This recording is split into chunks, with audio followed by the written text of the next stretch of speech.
Well, hi. Hi, Charlotte. I'm so delighted to talk to you about focusing oriented therapy today. Yeah, no, me too. Me too. I've been looking forward to it. Um, I don't even know how to introduce you because we've known each other and worked together for so many years. But I Mm. think I would want people to know that you have been doing a wonderful international focusing oriented therapy training for how many years? For a long time now. God, And I lose track like 14 years or something. oh my God, that is amazing, really. And I meet so many therapists who were trained by you. Mm-hmm. Yes, and you and I have been working so closely on that training. That's been a real like work of love with the two of us there as well in devising the curriculum and that's constantly being revised and new things brought in.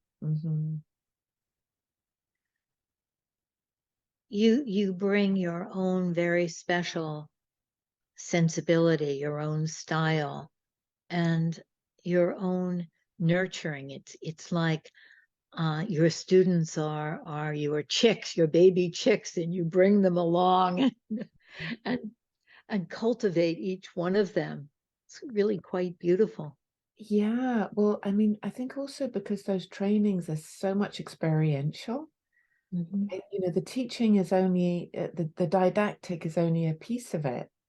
Um, that they have the dyads in class, they have monthly small groups where they work with coaches. They work with coaches in the class too, and uh, and then there's a lot of practice. Like we do practice weekends, so there's a lot of involvement. So it's Mhm. like a whole community with the coaches, and then the whole community with the students and it people are everybody's growing Mm. and so it does feel like chicks in that way in that there's a lot of input and love and work and difficult edges as Mhm. there's Mhm. growing edges all over the place. I love that growing edges all over the place. So it's very engaging and very satisfying and involving Mhm. when there's a cohort, a 2-year cohort going, I'm engaged with them. It's very uh I mean it's a wonderful thing to be involved with. I feel very lucky. Yes, I know exactly what you mean. I have that feeling too about my groups and trainings. It's like such a privilege. We learn so much, and uh, it's like being part of a whole developmental process that we're growing from in a different way than doing therapy. Yeah, Mm, mhm. seeing the evolution of new therapists and therapists who aren't new, but maybe new to this kind of work is really amazing. Yes, and also what you're pointing to there is the growth that you do, that you and I do as teachers. You Yes. every 2 years, even though I've been doing it for so many years now, with each cycle, I feel I grow so much and I become clearer in my understanding of certain things. My own teaching is always evolving. And so when I say growing edges all over the place, that's mine too. Hmm. It's very Yes. growthful and very engaging and transformative. I mean, and I know it's not just my focusing training, it's other people's, when I've heard from others as well in their focusing training. When you're so involved in a focusing process like this, it's transformative. You really come out the other end different, but more yourself and Hmm. Hmm. at the same time different. Yes, yes, yes, yes. Mhm. Yeah. And it's wonderful for me to see all of those growing edges in you all over the place. Now developing more about about focusing oriented therapy and coaching and leadership and Yes. all of the way that those cross together and Mm. your own take on that. Yes, that's a real growing edge in me. You know, I've been so involved with therapy and focusing oriented therapy for so long, for I don't know, coming up for let me see. It's coming up, my involvement in focusing is coming up for 30 years. Oh my God. Yeah, so it's amazing to think about it. And focusing oriented therapy for 30 years. And so, I mean, I teach coaches and have done for a while, but that whole area of focusing and coaching, and then organizational work and leadership, Mhm. you know, process oriented leadership is something that I find very exciting, and it's very interesting. So that's a Mm. growing place for me. Mm. Yeah, and it's so timely. It's so very important at this time.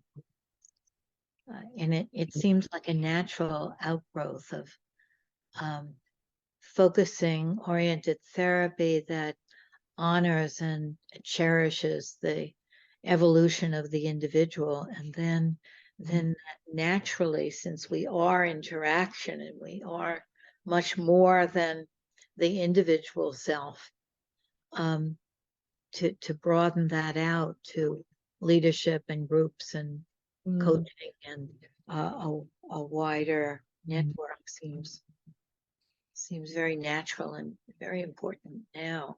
We so Yeah, right. leadership. It's a natural evolution, and as you say, you know, with the world as it is, we need more and more for this kind of way of working to move into groups, and to move into organizations and companies Mhm. that are that are having such an influence. And many groups having an influence, but certainly corporations are having such an influence on the world, and uh, influence in terms of climate and impact on the environment. And so it's really important that this kind of awareness, which is actually starting to grow in the more advanced and Mm. forward-thinking companies. Yes, yes. And in leadership generally, and in companies generally, it's really being recognized that Mhm. the old command and control way of leadership really does not work. You know, it not only makes people unhappy, but it really doesn't work. And that you've uh, really got to tend to people in this process oriented, focusing actually oriented way, to be able to facilitate them, to be their best, Mm. most productive selves. I mean, that's in any area. Mhm. Yes, yes, yes. Mm. Certainly the facilitation and cultivation rather than the than the control is Mm. so important. Yeah. Mhm. Mhm. So I want to ask you what, because I'm thinking way back 30 years, I can't imagine that. Um, but what first attracted you to focusing? You've been so dedicated to studying it, to teaching it, to embodying it.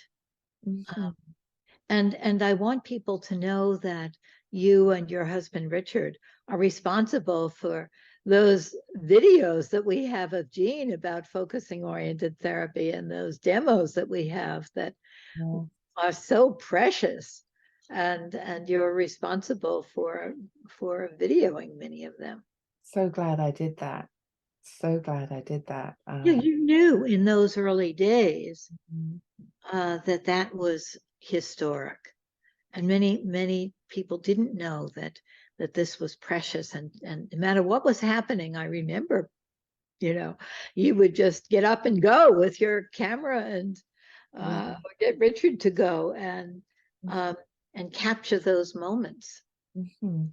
Yeah, those moments with Gene were so precious, particularly as when he was invited to your place, he was talking about focusing oriented therapy and focusing within conversations, you know, Right. which as you've mentioned, I mean, he was a psychotherapist, and that's mainly how he did focusing. I mean, he developed focusing as a practice so that it was something that he could give to people to do without therapy. But his way of practicing focusing was in therapy and was as part of focusing, therapeutic focusing conversations. So that's what I loved so much about when he used to come to visit your place. The videos, most of my videos of him are at your place in that apartment.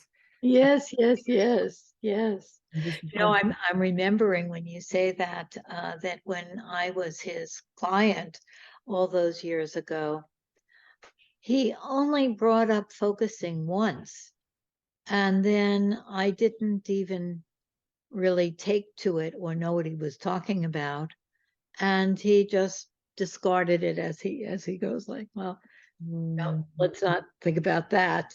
mhm, And it wasn't until way later that I sort of recognized that uh, he was trying to introduce something that was very, very important to him, um, as a practice. But in therapy, it was just an organic part of our conversation. It wasn't something that I would even notice as a separate thing. mhm. Yeah, that's the beauty of it, right? That's the beauty of it. And that's very much how I use it, and I know how you use it, in a way that it's this kind of seamlessly brought into the conversation and into the the the f- the cadence of the conversation, the pacing of the conversation in Mm-hmm. the right time. And that, as you've said so many times, it's more that you're focusing as the therapist than getting Mm-hmm. the client to focusing, although the client does get to focus as a, Yes. but you're listening, you're focusing and you're listening to your felt sense as you're keeping someone company and you're tracking them. And that's what's so key for me. Yes, yes. And you embody that so beautifully. Yes, I like to say to people, well, focusing oriented therapy is not that the client is being oriented, it's that the therapist is being oriented by the focusing. And if the therapist is in a focusing mode, then the system is. Then Mm, it's yes. the client doesn't have to be ready for focusing or something. Mhm, mhm. So all those years ago, when I first came across focusing, I was training. I used to be in science, and then I was in science documentaries, and then I felt this calling to be a therapist, and so I did my training as a psychotherapist in England. And a dear friend of mine said, "I've come across this thing called focusing, and I'm having someone come to my apartment, and just a handful of us are Oh, wow. going to do a weekend with her." And I said, "Great." And not really knowing what it was, but really trusting my friend. And I remember we did some simple focusing exercises, and it was just like, eureka, it was like, this is it, Wow. and I don't know what it is, but this is it. Mm, This mm, is, out of all the modalities I was learning at the time, and I was learning a few, it was like, this is really the goal. This is really what's happening. And mm. when any of those are going well, this is it. This is the distillation of what I feel therapy is about, and going to this level and being able to work from this level Yes, yes. is the kernel. Right, right, right. I had a similar experience meeting Jean, but I didn't know about yours all these years. Do you Yeah. remember anything about the exercises or Oh, I remember it really clearly. It was actually really? this wonderful woman called Andrea. I'm pretty sure her name was Andrea, and she worked with the bio spiritual Hmm.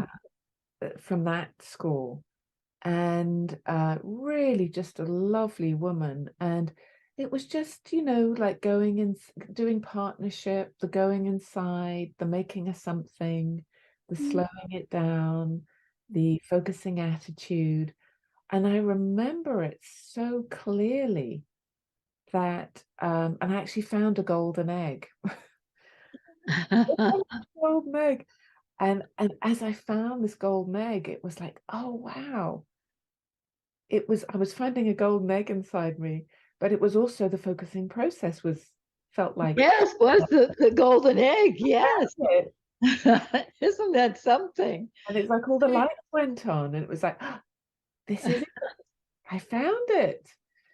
And that was like literally that was almost 30 years ago. And ever since, I've been studying focusing in some shape or form and then going on to teaching it. You know, but I mentored with several people, you know. I mentored with Robert Lee, I mentored with Shirley Turcott, you know, like working several years Mm, to really understand yes, their, yes. been mentoring with you ever since I met you decades ago. Well, a decade and a half or however, I Mm, lose track of time, but you and I, like uh your use of focusing with the relationship and expressive relating is really, I feel that it's, you never stop learning that, mm, uh, mm, a beautiful art in itself that's like a lifetime's work. yes. You never finish, you never stop learning and growing in that. Um, but you know, and I work with obviously with Jean, and but it's been really applying myself and really imbuing myself with a few different approaches to focusing. Yours being very central, and then interweaving that with all my other understandings and trainings. So much crossing there that's so rich, uh, that I know, you know, many people in the field do. They cross several different things, and that's the other beauty of focusing is that, you know, you use focusing can be used with any modality. So there's not only people's different approaches and how they embody and carry focusing forward, but there are also all their other modalities and trainings, Mm, right? So, and that you can use focusing with any modality. It will deepen any approach, whether it's psychoanalysis, cognitive behavioral, whether it's coaching, whether it's body work, you know, whatever approach you use, this is the essence of the process of change. mm. What would you say that this is when you say this is, that's the hard thing, right? What is the this? That's the essence. That's the golden egg. That's the kernel. Well, it feels like there are a few different levels and ways of saying what this is. Mm. I know that Jean distilled it down in one way very simply to say focusing. I think I'm so bad with quotes, but focusing is basically having a this, right, that you can be in relationship with, like a that about a this. Uh-huh. Uh-huh. That it's like you are not your issues. You have your issues. So there's a you and there's an it. Uh, um, and you're holding the it. You're having the it. You're having your experience. Yeah. And I love the way you also, you know, summarized it, which is so clear, which is it's focusing is about listening for the underneath. So maybe I should really start there. That, you know, that what we are, you know, the picture of the iceberg, that metaphor that so many of us You know. use that so well in your teaching, that Yeah, iceberg metaphor. the iceberg, that, you know, our regular everyday thinking. is just that little tip of the iceberg. You know, the cognitive science says is 5% or less of our processing power, and that but beneath the waterline is that 95% plus. Mm. You know, what Jean and what we call them the more, that of what we really is, who we really are, is Mm.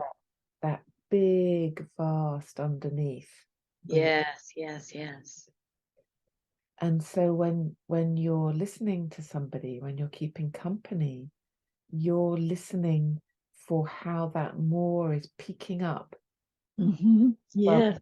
the line. So you're listening to it with what kind of languaging. It often comes up with unusual, poetic, imagistic, metaphoric languaging. Mm-hmm. You're watching for it in the body, Mm-hmm.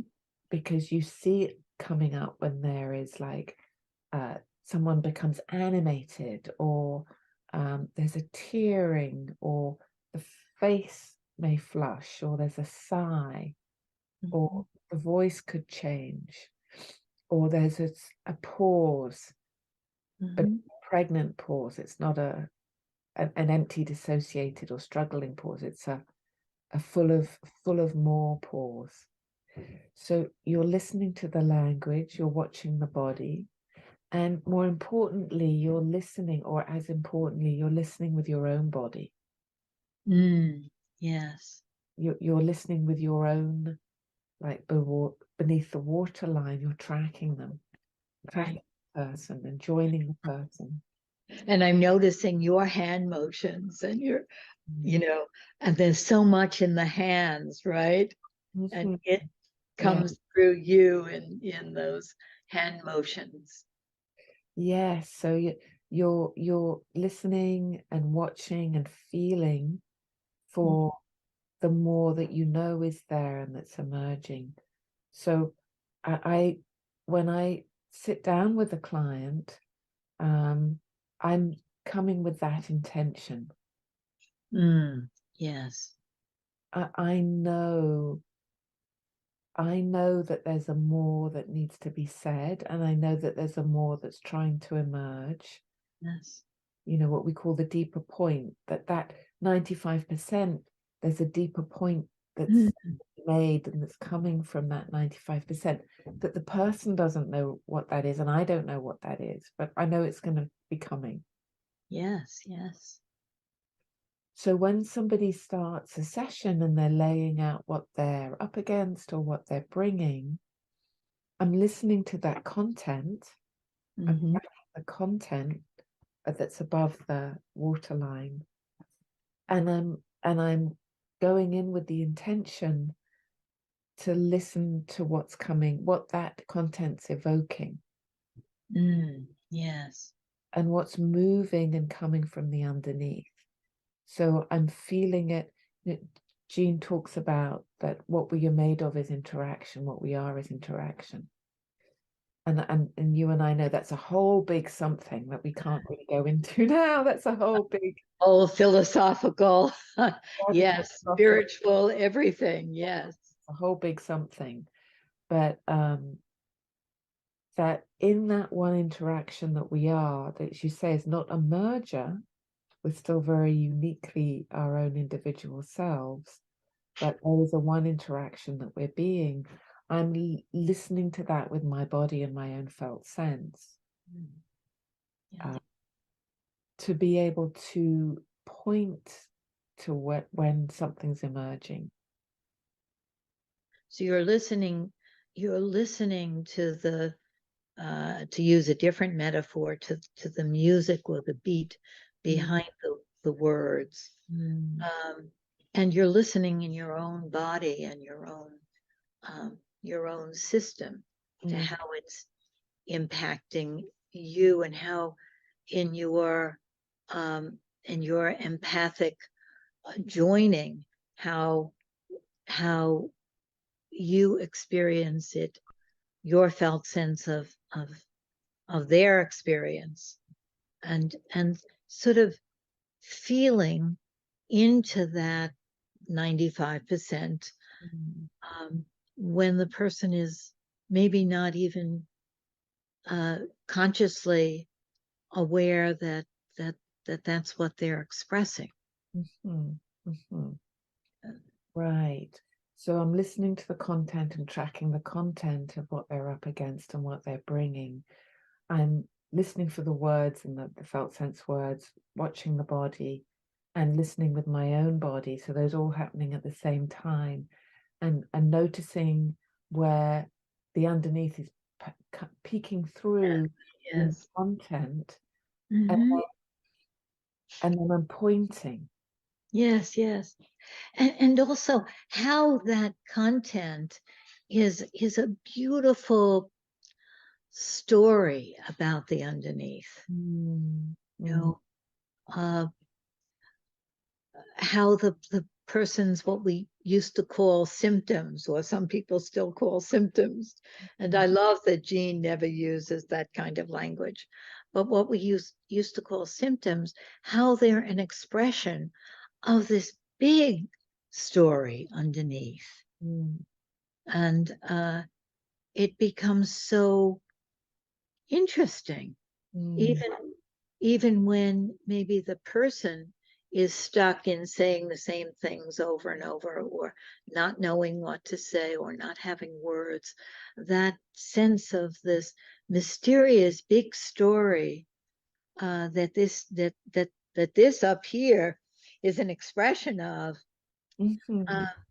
becomes really a fascinating engagement when we can tune into it. Yes, very fascinating engagement because you're connecting with the aliveness when something's emerging from the underneath, right? It's so fresh and alive and engaging because it's the person, it's the something deeper in the person that's coming to the surface, and it's always fresh and new when Yeah. that emerges. And so you're engaged with this very fresh, new, alive process. And so focusing is about a pointing. When something's emerging from the underneath, you point, and that pointing is, firstly, you have an open, it will only come if it's kind of welcomed and there's some kind of open curiosity. Doesn't even have to be a lot of open curiosity, Uh-huh. a little bit of interest, but if there's not just a little crack in the door, it won't come. So you're you're interested and you're engaged, even if the client can't be. So you're creating this field of open invitation in your being, in your way of being. And then as it peaks up, you're pointing to it. So you could be pointing by resonantly reflecting back those fire engine words.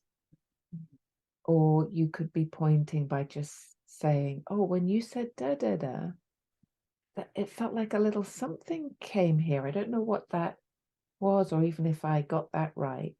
But what happens when I just say back da da da da, or what happens here? And people usually get it, and if they don't, they might say, "What do you mean?" I say, "Well, everything kind of has an emotion or a feeling sense to it, like that there's a something that I even might say just something that might come very subtle and murky in the body when you say da da da." Mm, And invariably go back and they say, "Oh yeah," and you can see and feel them touching into something, and then there's a more that comes. So you always know whether it's your your reflection or your pointing has worked or landed by there's a more that comes yes, yes. that has a richness. So focusing oriented therapy or coaching or what focusing oriented conversation is a pointing to and then a making a something. Mhm. That you were mentioning. So oh, there's something using this it language or something, or there is, Mm, or there's something sad there, or um, there's something that gets antsy when da da da da happens. yes. And as you say, it's a pointing to, and then when you make a something, it's not the person. They have a something that they can then keep company and listen to. And when you use the something language, you're not sealing it and capping it. Yes. If you say it's sad, well, that's Right. done and Right. done with, right? No Right. one can go with that. Oh, but there's something there that's sad. Right. Right. There's a It's the thing that's not a thing, right? mhm, Something. mhm. So this is part 2 of our conversation about Charlotte's form of focusing oriented therapy. And we're going to do something now about unpacking. And Charlotte's going to share also a case example, which always makes everything so alive. Yes, because when we spoke last time, we ended up with focusing oriented therapy or coaching, focusing oriented conversation, let's say. You can really boil it down to your pointing, which we spoke about last time. You're pointing to what's emerging from under the waterline, the iceberg with the 5% or less of our regular thinking, what we're conscious of, and then the 95% or more under that waterline of the more of who we really are that we're not conscious of, what Jean called the implicit. Some people call the unconscious, but Jean called it the implicit. So when somebody's speaking about an issue, you'll often get the implicit peeking up in the conversation. So, and we went into that last time, how you notice that, and you're listening with your own body, and you're listening to the language and the body language of the other, and then you're pointing by resonantly reflecting, and then you make that into a something. So if the person's talking about a wistful sad, then it's, oh, there's a wistful sad there. There's something about a wistful sadness. So you're making it a thing, a something that you can keep company, which is so important, and you can relate and listen to that. And I think one of the things that makes that so important is that when the person begins to feel like this issue isn't me, but I have this issue, Mm-hmm. have these feelings. This is what I am up against. There's a me and an it. Then we're on our way there. Yes, right. That there's a me keeping company with my experience. I am not my experience. Right. I have something. I have something that I'm relating to. And I love how you call it the one in there. I think maybe Jean also called it the one in there. Yes. It's this other level, the one in there that you're relating to with an open curiosity, because it needs some kind of interest or curiosity before it will even respond and dialogue, just like anybody. Just You like meet, anybody, right? right? If you meet anybody, if you're not interested, then they're not going to open up. Right, right. So Mm. we're calling in a somebody that we're relating to. Yes, right. And keeping company. And then when we have our something or our someone, this aspect of ourselves, this part of ourselves or aspect that's having this experience that we're keeping company with, we then get to invite and open that. Right. And that's what we're going to talk about more today. I just have the feeling of wanting to say, I love the idea of keeping company that's in our focusing vocabulary. But often it isn't like that. We're not just getting to keep it company. We're fighting with it. We're we're dodging it, we're, there's all kinds of other relationships, and the keeping it company, we want that peacefulness, but often we don't have that for a long time. Right, that keeping company is a whole world in itself. Yes, right. And that could be another conversation you and I have. Because that's so important and so central. That's all of it, right? Right, that's right. And we don't need the keeping company in order to begin the next part of unpacking. We can have an angry relationship or an alienated relationship with it, and still do the unpacking, and then get a little bit more reconciled down the road. That's true, but there has to be a little bit of interest. I mean, Oh, you can be tussling with a part of yourself. I mean, a lot of people just want to cut their feelings off. If only I could have this surgically removed, if only I could just get rid of this. yes. And understandably, people feel they're suffering and they just want to be rid of it. But you can still be in a tussle, but still be listening into what's going in on the other side. And that's the important thing about our job in helping facilitate that and make that possible. Yes, absolutely. Right. And as you say, that's a whole other world to talk about, how we do that. And that's very incredibly rich, and there's a lot of beauty in that, I think, actually, in fostering that relationship and helping another to foster that relationship.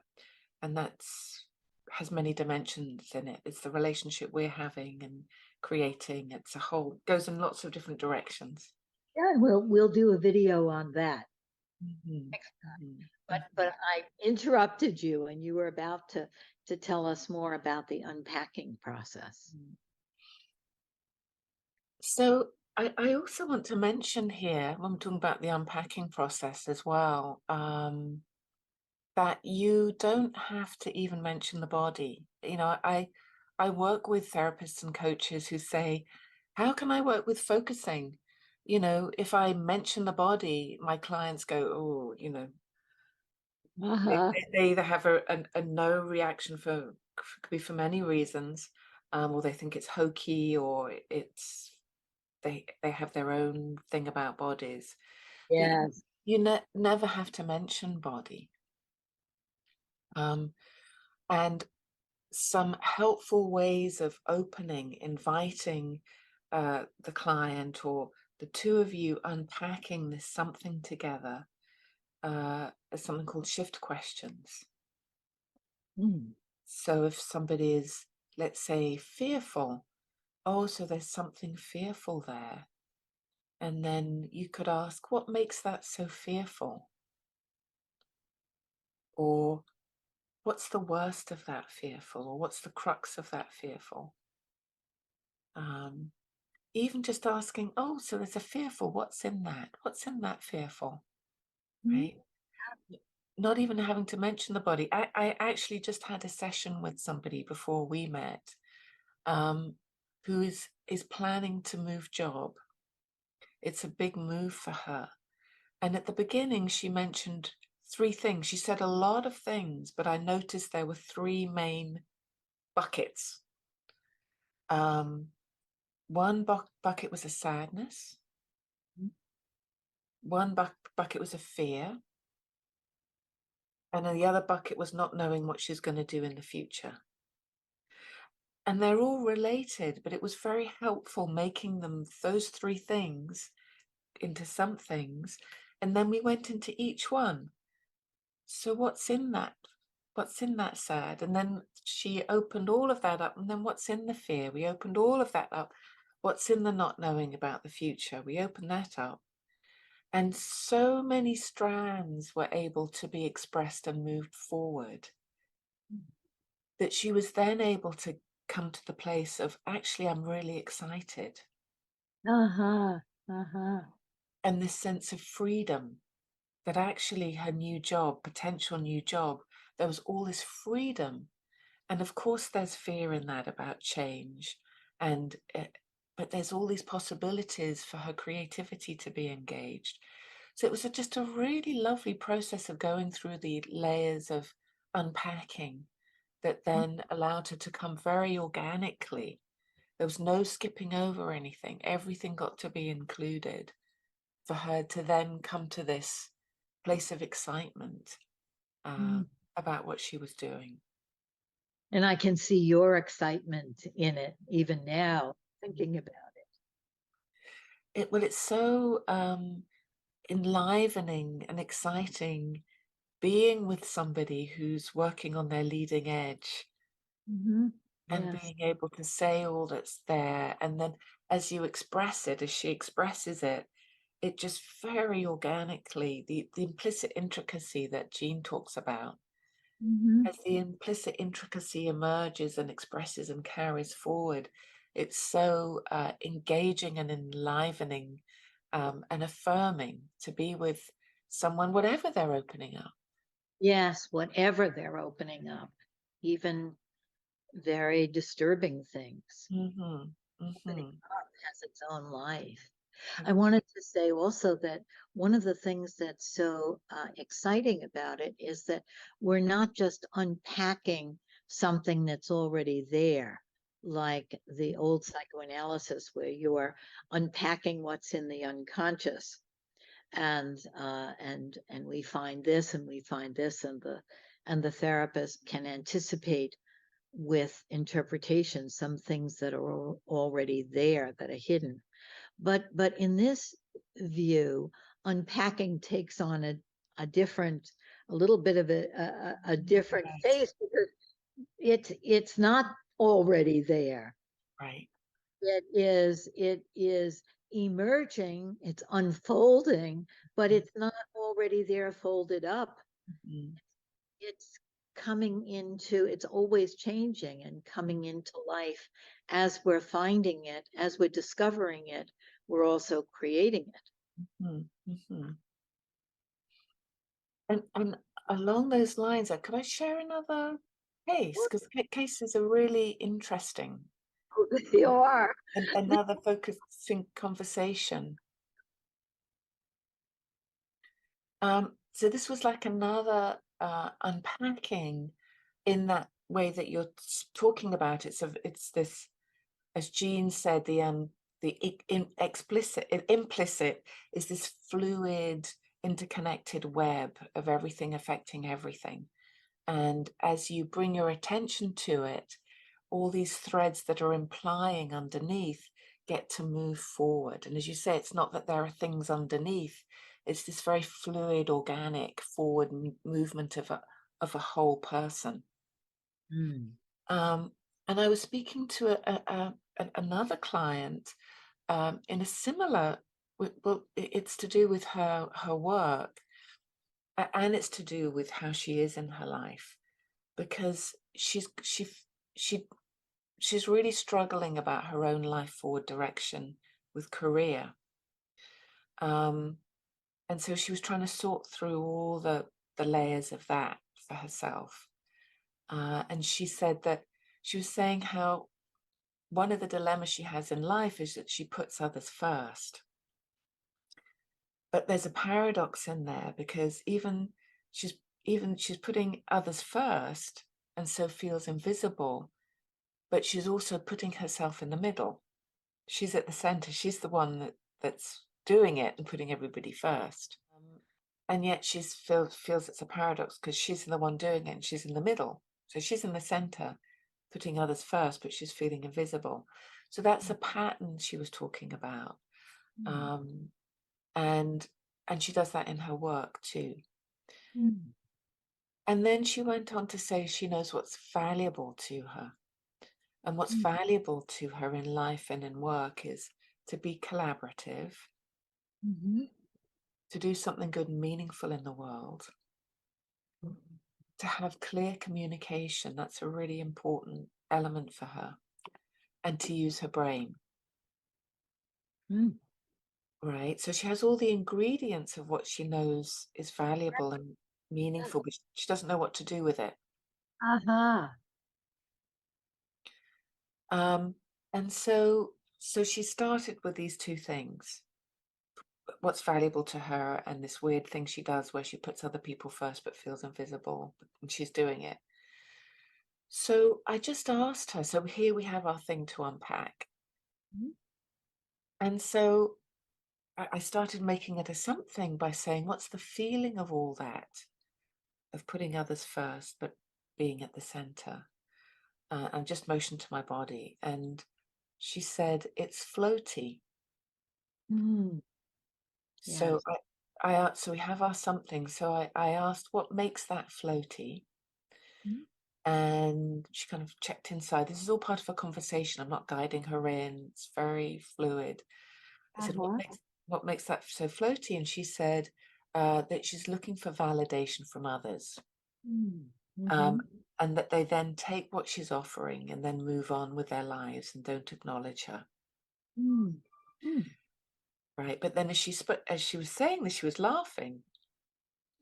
And that kind of laugh of recognition that you can get. Yes. And she said, I guess I'm just giving and I'm not checking if it's something that they even want. Uh-huh. Like she said, I'm jumping to fix the problem without even checking. Then they just take it and carry on with their lives. And I end up, she said, feeling ungrounded and floaty. Mm. So then I asked another shift question. I said, what does that whole thing need? Mm. She, again, very naturally just kind of checked in. It was a brief check-in. And she laughed again. And she said, I just need to ask first. I have to even see if they want it. I need to pause and then Mhm. see if they want it. Mhm. And then I'm more conscious in what I'm doing. Mm. And they are more intentional Mhm. in Mhm. accepting. And Mhm. then we both get acknowledged. Wow. I Mm. can feel the good energy in that. And so and she was laughing because it's so for her it's, oh yeah, it's so simple. So I reflected that. So I then went back and reflected what was meaningful to her. I Mhm. said, you'd said it was to do good work, to be collaborative, and to have clear communication. I mean, it was also to use her brain, but those were the three ones I reflected back. That those were her values, and that she was honoring those by stopping and checking and asking before doing anything. She was valuing her helping. She was communicating clearly, right? And she was doing something meaningful. And then I said, how does that feel? And she checked in again and she said, grounded. Mm. And she said, I can feel my feet and my legs, and I can feel the space that I'm occupying. Mm. You could really see her and feel her slowing down and like, Yes. she That's was, where the body comes in, right? That yeah. really embody that step. Yeah. Yes, and I no mention of body in any of this Yes, conversation. yes, yes. Well, Uh, thank you so much for that example. I think it. But yeah, and so she said, she said, I'm validating myself, I'm invalidating the other, I'm valuing, um, and at the end of it, she said, I want to go and draw a map of it, Mm. of how that works. And so it was just really cool because she also often, she talks at quite a pace, but by the end of it, I hadn't even asked her to slow down. She was very embodied and had really slowed down. So it had kind of come very naturally. Yeah. It's a wonderful example of how those shift questions can help move things forward. Hmm.